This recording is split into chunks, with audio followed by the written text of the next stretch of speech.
to be fair. But I suppose last but not least, or well, whatever way you want to look at it anyway, it is Tyrone. We're about 2 hours in and we're getting to the 2021 All-Ireland champions from, or I suppose the previous All-Ireland champions. And yeah, look, Tyrone, I mean, obviously the talk has been about them being the worst ever All-Ireland champions. And I do think it is a fair argument with all due respect. I mean, I know they avoided relegation from Division 1 and they got those big wins against Mayo and Kerry, which probably gives them a bit of food in the bank, to be fair. But having lost in the championship to Derry and Armagh and beaten quite convincingly as well, like I think Tyrone will look back at 2022. In fact, they won't want to look back at it at all. I think they'll want to forget about it, to be honest. Yeah, even the players leaving, that's a worrying sign for Tyrone. Even Paul Donaghy leaving, Tiernan McCann, like there's a large exodus of Tyrone players. I know they did well to beat Kerry and Mayo in the league, and I know they were playing Derry and Armagh, but as you mentioned there, Aaron, the way they lost those games, they lost them convincingly. The game was over. Both games were over. The Derry game was over at half-time. The Armagh game was over about 20 minutes to go.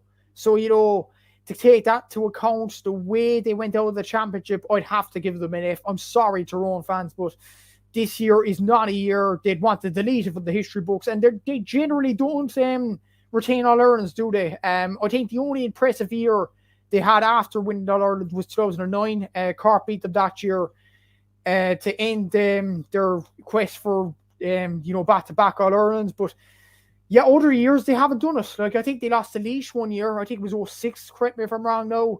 In 2004, they did pretty terribly as well. And obviously this year. So they're just not a team that defend All-Irelands. They will be back next year, I think. There's some good players at Tyrone. Logan and Dewar will get the best out of these players. So I think they will be back next year. But I think it's an F, undoubted F for this year, despite the way they played against Mayo and Kerry in the league. Yeah, I would give them a D just because they did stay up in the league and they did get those wins over Mayo and Kerry. Like I do think they were important wins for Tyrone to stay in Division 1.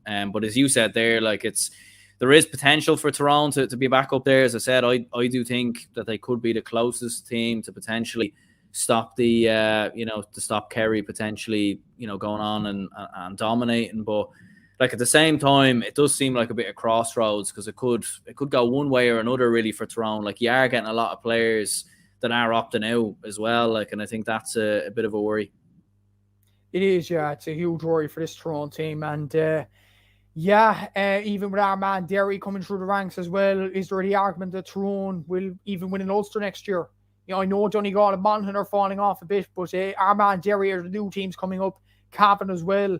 Fermanagh have some nice young players as well. So this will be difficult. But the only positive for Tyrone was actually their under-20 win. You were mentioning it earlier. Like they do have some good young players coming out of that. Rory Canavan was outstanding. Michael McLeanan.